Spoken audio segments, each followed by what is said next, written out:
Hey guys, welcome back to ArxangelRC. Today I have a quick update on the endurance tests I have been able to do over the past 2 weeks, although between a lot of bad weather, especially on the weekends, a renovation we're doing on our new apartment and the baby, it has been hard to find time to fly or even put videos together. We'll try to get back to regular schedule starting now. So before the first endurance flight, I went back into iNav and used the voltage and current sensor scaling from my Believer just as a starting point for the Nano Talon. I also set up a few more flight modes, which I actually did not get to test this time out, but will do for sure during some of the next flights. Also, some of you might remember that during the maiden with the iNav, I had an issue of a flashing home arrow which was not pointing towards home. I actually went into the ZOHD tab and reloaded the font as bold, which actually fixed the home arrow issue. It stopped flashing and started pointing towards home. At the field, I also moved the battery just a tad bit to the rear to try this new CG position, but sadly camera is still the fox here since I'm unable to get my split working. Seems I will have to contact RunCam about this. But just look how little is needed to get this plane going, as opposed to my larger models that require an antenna tracker and the whole ground station experience. At this point, the Nano Talon is a lot like a racing copter, requiring only a radio and some goggles to give you some pretty good fun and distance out of the box, literally. I'm planning to add the antenna tracker to it at some point, but this is for when I really start pushing the distance. For now, let's talk about the flight. The plane flew very well. Again, there wasn't much wind, but 15 minutes into the flight, weather started turning from a very nice sunny day into a hailstorm. I was able to fly for another 15 minutes until I had to land, but sadly the bloody DVR on the goggles did not record the summary screen at the end of the flight, but the data was as follows. The voltage readout was pretty accurate. However, the current appeared okay until I charged up the battery at home, and it turned out that it is now showing a bit less than the real amp draw. Distance covered was just over 17 kilometers in 30 minutes with 890 mAh consumed, at least according to the charger. That gives us roughly 51 mAh per kilometer of distance traveled, which is a darn good result, but actually not surprising given the Nano Talon's size and weight. The next day promised to be better in terms of weather, so I adjusted the current sensor scaling a bit and went out again, hoping this time I would be able to deplete the whole battery. There was sun, sure, but there was also this chilling wind from the north. I did resist for a while, but after 1 hour my hands were pretty frozen and I was feeling quite cold, so decided to land the plane. From takeoff to landing, the duration was about 61 minutes and 30 seconds, and according to iNav, the plane drew 1626 mAh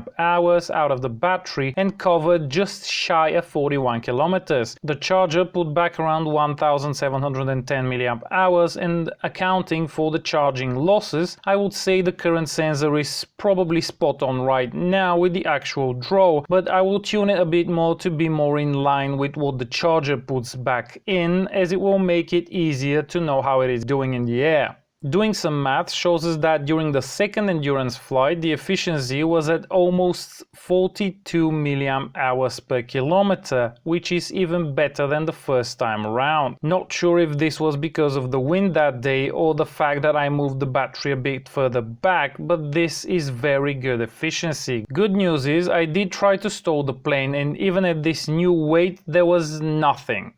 Just nothing bad happening. I pull on the elevator, speed drops, and it starts to do this very slow and long turn, then picks up a bit of speed and starts bleeding it again. No sudden drops, no tip stalling, nothing. I was also able to sort of get a handle on the trim thing, although more setup will be needed. As for the flight modes, at some point I did get a return to home event for a brief second, and it did seem to engage properly but recovered the signal immediately after that. We'll get to testing this when the plane flies well enough for me to trust it. Pretty much the whole flight was in acro mode for the sole reason that in angle mode it flew terribly with lots of rocking, which means that PIDs are not good at their default values when there is wind, and I will have to get to tuning those soon enough. Next time out I might try some custom ones to see if that will make a difference. I was also able to make it out to 1 kilometer with the XM Plus receiver with no huge loss of RSSI on the OSD, which was a good surprise, especially given that I'm in the city. This one should be able to give some good distance outside the city, and I really can't wait to go out and test it properly, if only the weather starts cooperating on the weekends. Anyway, more updates will follow as soon as I'm able to fly it again, so stay tuned.